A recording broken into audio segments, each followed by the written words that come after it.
Normalmente, cuando pensamos en la gestión de equipos o, digamos, en un liderazgo exitoso, pues la mente viaja casi en automático a un ecosistema corporativo impecable. Sí, claro, a la oficina perfecta. Exacto. O sea, imaginamos salas de juntas insonorizadas, metodologías súper ágiles, tableros llenos de notitas por todos lados. Y al típico líder relajado, ¿no? Ajá, un líder que opera desde una calma casi estoica, formulando preguntas abiertas, asegurándose de que cada miembro del equipo se sienta súper validado antes de tomar una decisión así, por puro consenso. El detalle con ese modelo es que asume desde el principio que las condiciones operativas son estables. Claro que todo está bajo control. Totalmente. En un entorno controlado, priorizar la validación emocional y, digamos, la horizontalidad, pues tiene todo el sentido del mundo. Sí, es lo ideal. Pero el problema surge cuando intentas aplicar ese mismo manual en escenarios de estrés agudo, situaciones donde la estructura psicológica de las personas involucradas literal se está colapsando en tiempo real. Wow, claro. Ahí la diplomacia requiere tiempo, y ese es un recurso que francamente desaparece por completo durante una verdadera crisis. Pues damos inicio a esta inmersión profunda donde precisamente vamos a explorar el límite de esa diplomacia. El objetivo de este análisis a fondo es desarmar una paradoja operativa fascinante. Muy fascinante, estoy de acuerdo. O sea, queremos ver cómo un estilo de liderazgo que la inmensa mayoría de los expertos corporativos clasifica como tóxico o profundamente destructivo, puede convertirse de hecho en la única intervención viable para salvar vidas. Sí, literal salvar vidas. Nos vamos a enfocar hoy en el liderazgo coercitivo dentro de la gestión de crisis. Y para esto vamos a analizar los protocolos específicos de intervención que se usan en grupos de recuperación. Basándonos específicamente en los manuales de una organización llamada la Fraternidad de Guerreros de la Luz. Exactamente. Ojo, tenemos fuentes muy variadas hoy. Tenemos esos manuales operativos, estudios clínicos y textos filosóficos de este grupo, combinados con la teoría de inteligencia emocional de Daniel Goleman. Que al cruzar esos manuales de intervención de campo con los estudios neurobiológicos sobre el trauma, pues emerge un panorama muy distinto al que te enseñan en las escuelas de negocios. Definitivamente. Y para quienes nos escuchan, es súper importante aclarar que el análisis de hoy trasciende el entorno de las adicciones. O sea, estamos diseccionando la anatomía de la crisis humana en general. Es la mecánica pura del caos. Entender cómo contener ese caos, frenar lo que llamamos el contagio emocional y tomar el control unidireccional es una tecnología psicológica que puedes aplicar en una crisis de relaciones públicas, en un colapso financiero de tu empresa o hasta en una fractura familiar severa. Bueno, vamos a desempacar esto, porque la verdad es que en papel las piezas parecen repelerse, o sea, no encajan. Por la naturaleza del grupo. Sí, fíjate, Guerreros de la Luz es una asociación dedicada a la ayuda emocional y recuperación de adicciones y también al desarrollo humano. Claro. Entonces, su infraestructura filosófica entera grita, digamos, empatía, paciencia, amor incondicional. Sí, todo muy compasivo. Pero al abrir sus manuales operativos, de pronto encontramos directrices donde el líder tiene la obligación de pararse frente a un miembro súper vulnerable y emitir órdenes tajantes. Directrices verticales e inapelables, tipo, haz exactamente lo que te digo y sal de este recinto ahora mismo. Suena durísimo. ¿Bastante? Trato de visualizar la mecánica aquí. O sea, ¿cómo justifican clínicamente decir, haz lo que te digo y punto, dentro de un espacio diseñado para sanar a través de la conexión humana? Es una gran pregunta. Y la justificación recae en la distinción vital entre ser un mero grupo de personas que tienen un problema en común y operar verdaderamente como un equipo clínico de contención. Ok, a ver, explícame esa diferencia. Los manuales de Guerreros de la Luz estructuran el trabajo del equipo en 4 pilares que son inquebrantables: informar, transmitir, contener y lograr el desarrollo humano. Informar, transmitir, contener y desarrollo humano. De acuerdo. Exacto. Cuando alguien cruza las puertas de estos grupos, no llega buscando hacer amigos de fin de semana. Llega con una enfermedad crónica que se caracteriza por un aislamiento severo y muchísima vergüenza, además de una desregulación química tremenda. Una crisis total en el sistema nervioso, me imagino. Totalmente. Y aquí es donde entra la neurociencia de lo que se conoce como resonancia límbica. La ciencia del afecto. Ajá. El líder del grupo, que ojo, es un par, o sea, una persona en recuperación que ya pasó por lo mismo, no solo ofrece palabras bonitas o de aliento. Al compartir su experiencia desde una postura de calma, induce una sincronización en el sistema nervioso del recién llegado. O sea, como si el líder estuviera, digamos, prestando temporalmente su propia corteza prefrontal para ayudar a regular los picos de cortisol del otro. Esa es la mecánica exacta. Es biología pura.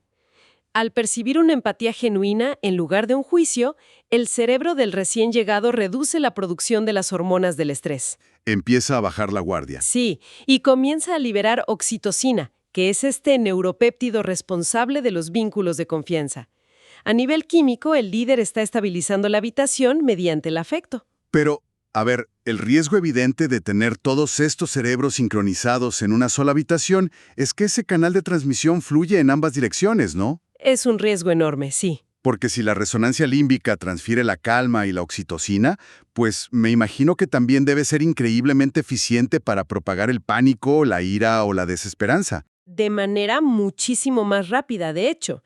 Evolutivamente, nuestros cerebros están cableados para detectar amenazas muchísimo antes que las recompensas. Y esto es lo que la literatura médica denomina el contagio emocional negativo. Contagio emocional negativo. O sea, se esparce como un virus. Exactamente como un virus. En un entorno de recuperación, esa vulnerabilidad que comparten es un arma de doble filo. Imagínate que un miembro entre en una crisis de ira o manifiesta lo que en los textos llaman la euforia de recuerdo. Que es como esta justificación nostálgica para recaer, ¿no? La glorificación de los días de consumo. Sí, cuando empiezan a hablar de las drogas como si fueran los mejores tiempos, pues el cerebro de los demás miembros registra eso como una amenaza o un disparador inmediato. La ansiedad se vuelve viral en cuestión de segundos. ¡Wow! Y fíjate, pensándolo desde una analogía un poco más física o térmica, creo que es la diferencia absoluta entre operar como un termómetro o como un termostato. Ah, me gusta eso. A ver, desarrolla la idea. Pues si el líder o el facilitador funciona nada más como un termómetro, su única capacidad es leer y reflejar la temperatura del entorno, o sea, el caos. Si la habitación se llena de hostilidad, el líder termómetro se vuelve reactivo y hostil. Claro, sube la temperatura y él también sube. Exacto, pero las directrices de este pilar de contención que mencionabas exigen que opere como un termostato. El termostato también percibe el aumento de temperatura, también nota el caos, pero cuenta con un mecanismo interno que se activa. Absorbe esa energía y actúa. Ajá, se activa para inyectar aire frío, neutralizar el calor del ambiente y forzar activamente a la habitación a regresar a sus parámetros normales y estructurados. Es una analogía perfecta. Y para lograr que ese termostato funcione, se requiere que el líder tenga un repertorio emocional, digamos, extraordinariamente plástico. Goleman documenta esto súper bien. El modelo de estilos de liderazgo de Goleman, claro. Sí, él explica que en condiciones normales de recuperación, el facilitador debe apoyarse en estilos que fomenten la seguridad.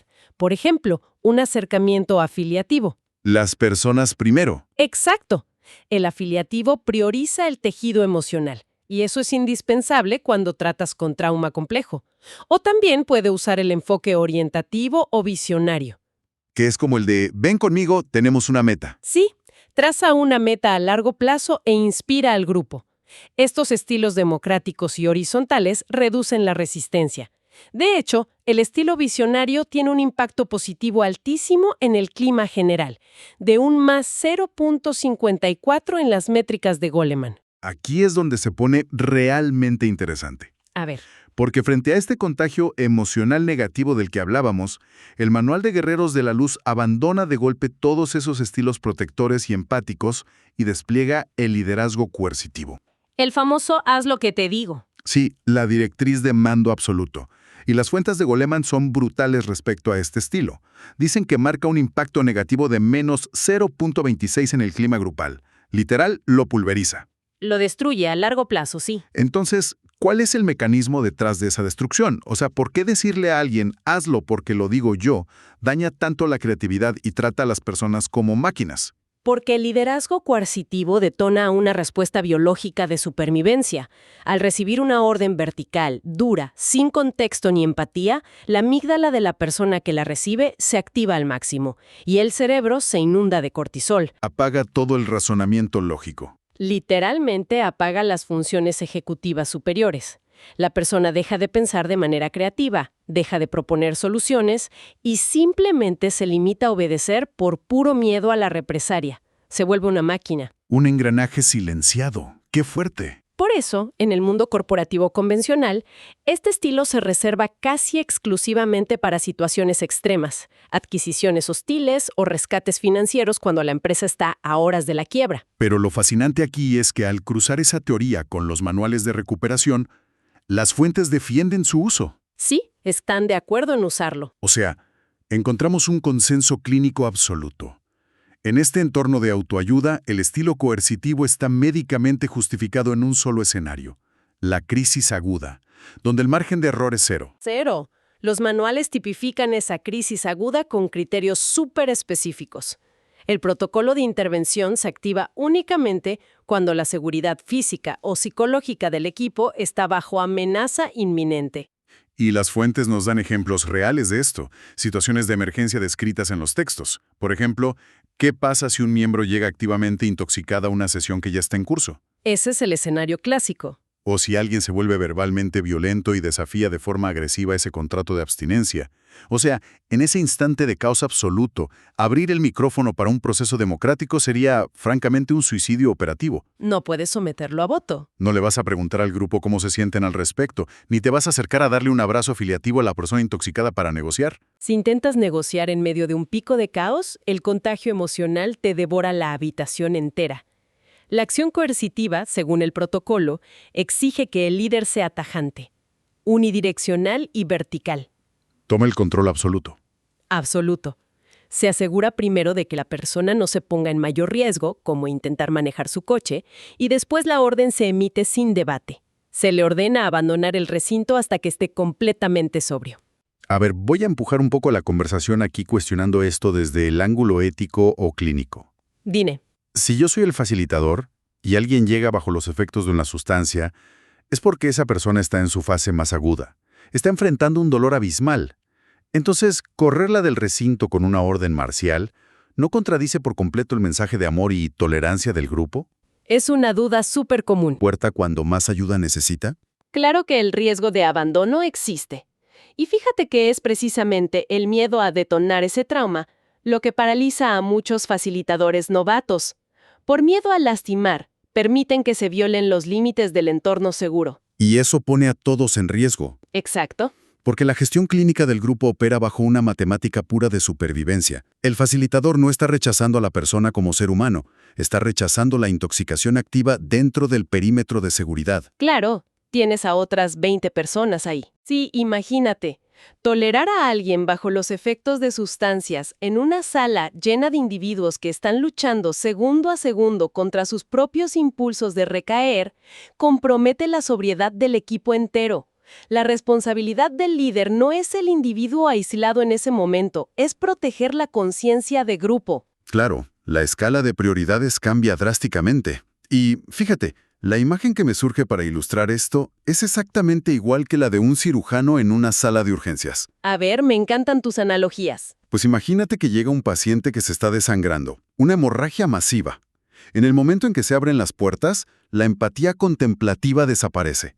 El cirujano no junta a los enfermeros para hacer una asamblea democrática sobre por dónde empezar. Ni les pregunta cómo se sienten. Exacto, no hay tiempo. Tampoco valida los sentimientos del paciente sobre el accidente. El cirujano entra en modo coercitivo, da órdenes directas, secas, exige instrumental inmediato. Esa firmeza operativa, en ese instante preciso, es la forma más pura de compasión. Porque es el único método capaz de evitar que el paciente muera en la mesa. Es una comparación perfecta para entender el propósito del liderazgo coercitivo. Es transitorio, es un torniquete. Te salva la vida al detener la hemorragia de caos. Pero ojo, tiene un peligro enorme. Sí. La literatura lanza una advertencia histórica demoledora. Hay una línea delgada y peligrosísima. porque el liderazgo coercitivo es altamente adictivo para quien tiene el poder. Me imagino que por la sensación de control absoluto. Totalmente ligado al circuito de recompensa del cerebro. Frente al caos, el líder siente estrés, pero al dar un grito o imponer una orden severa, toda la sala se silencia al instante. Ese alivio rápido inunda su cerebro de dopamina. ¡Wow! Si no tiene un entrenamiento sólido, sufre lo que se llama un secuestro neuronal o secuestro de la amígdala. Su cerebro primitivo aprende que liderar desde el miedo es el atajo más rápido. Y un líder asustado o inseguro empieza a confundir la sumisión y el terror con respeto genuino. Y empieza a liderar desde el miedo en lugar del amor. Y bueno, las fuentes nos ofrecen una historia, la verdad, fascinante, pero a la vez aterradora, sobre qué pasa cuando ese torniquete coercitivo se deja apretado de manera permanente. El caso histórico de Synanon. La trampa de Synanon. Es el caso clínico definitivo sobre el peligro del autoritarismo, un colapso en culto totalitario. Extraído directamente de nuestras fuentes de hoy. Fíjate, las fuentes documentan que Charles Dederich fundó Synanon en 1958. En su etapa inicial comenzó como un milagro de rehabilitación para adictos a la heroína. Lograron tasas de éxito que nadie había visto. Sí, y el modelo era tan revolucionario que hasta el famosísimo psicólogo Abraham Maslow la elogió. Llegó a llamarla una eusiquia, que básicamente significa una sociedad perfecta. Pero todo se derrumbó de una manera espantosa. Dederich usó una táctica que llamaban el juego, que era una confrontación extrema, un ataque verbal constante entre los miembros. El problema fue que aplicó este estilo coercitivo de forma permanente. Disoció por completo la confrontación de la empatía. Exacto. Eliminó la resonancia límbica positiva y dejó solo la agresión. Al someter a las personas a un estado de alerta constante, el grupo mutó en un culto paranoico. Se documentaron acusaciones horribles, incluyendo esterilizaciones forzadas y ataques violentos. Llegaron a meterle una serpiente de cascabel en el buzón a un abogado opositor. Una locura. Sí, crímenes terribles. Y si conectamos esto con el panorama general de nuestro análisis, Synanon es la máxima advertencia de las fuentes. El estilo coercitivo debe ser siempre una herramienta estrictamente temporal. Si se convierte en la estructura permanente, se destruye el alma del equipo y se vuelve un sistema de control sectario. Aniquila la autonomía, y el individuo simplemente trata de sobrevivir sin hacer enojar al líder. Lo cual nos lleva a la parte más delicada de todo esto, el después de la crisis. O sea, si acabas de aplicar este protocolo coercitivo, fuiste el cirujano implacable y corriste a alguien. ¿Cómo se recupera la confianza del grupo después de eso? ¿Cómo retornas a la democracia? El Manual de los Guerreros de la Luz tiene reglas muy claras para esta comunicación asertiva post-crisis. El facilitador no puede hacer como si nada hubiera pasado. Tiene que sentarse y explicar lógicamente la situación al grupo. Desactivar el pánico. Aclarar que la expulsión o sanción no fue algo personal ni un ataque, sino una consecuencia técnica de violar la seguridad del grupo. Y tras explicar eso, debe migrar activamente de regreso a estilos democráticos y formativos, tipo coaching. Y aquí es donde las fuentes detallan el modelo ESI, de competencias emocionales. El de Goleman, claro. Sí, que dice que para lograr esta transición tan delicada, el líder necesita operar desde la autoconciencia y la autogestión. Necesita lo que los manuales llaman operar el interruptor yo-otro. ¡Qué buen concepto! El interruptor yo-otro es vital para evitar la contratransferencia, que básicamente es evitar proyectar tus propios traumas no resueltos sobre la crisis del grupo. A ver, explícanos cómo se ve esa contratransferencia en la práctica. Pues imagínate un líder que creció con papás muy agresivos. Si un miembro del grupo levanta un poquito la voz, ese líder podría sentir un terror desproporcionado. Su amígdala lo secuestra y, creyendo que está salvando al grupo, aplica la coerción y expulsa al participante. Cuando en realidad solo está reaccionando a sus propios traumas del pasado. Exactamente. Por eso el interruptor yo-otro permite al líder mantener una frontera psicológica. Entiende el caos ajeno, pero no lo internaliza. Entonces, ¿qué significa todo esto que hemos desempacado? Resumiendo todo, desde la resonancia límbica, el termostato emocional, los protocolos coercitivos de emergencia, hasta la lección histórica del peligro en Sinalon. Pues que la maestría en el liderazgo no es casarse con un solo estilo. Exacto. Ya sea en un grupo de recuperación o en el mundo empresarial, la clave es tener la plasticidad. Esa plasticidad para saber cuándo dictar órdenes de forma dura para salvar el barco en medio de la tormenta y cuándo soltar el timón para dejar que la tripulación crezca. Es una intención formativa. El verdadero objetivo del apadrinamiento formativo y del liderazgo sano es que la persona logre su propia autonomía. Y fíjate que eso me lleva a un pensamiento final muy provocativo que me surge de todo este material. A ver, compártelo. Si el éxito definitivo de un gran líder, de un facilitador en estos grupos, se mide por la capacidad de su equipo para funcionar de forma autónoma sin él. Sí, que ya no lo necesiten. Exacto. ¿Acaso el propósito final de todo gran líder es, inevitablemente, volverse completamente obsoleto e innecesario para las personas a las que alguna vez salvó? ¡Qué fuerte! Trabajar tan bien que termina sobrando. Totalmente. Se lo dejamos a nuestra audiencia para la reflexión personal. Agradecemos muchísimo la compañía en esta inmersión profunda sobre los límites del poder y la gestión de crisis. Nos escuchamos en el próximo análisis.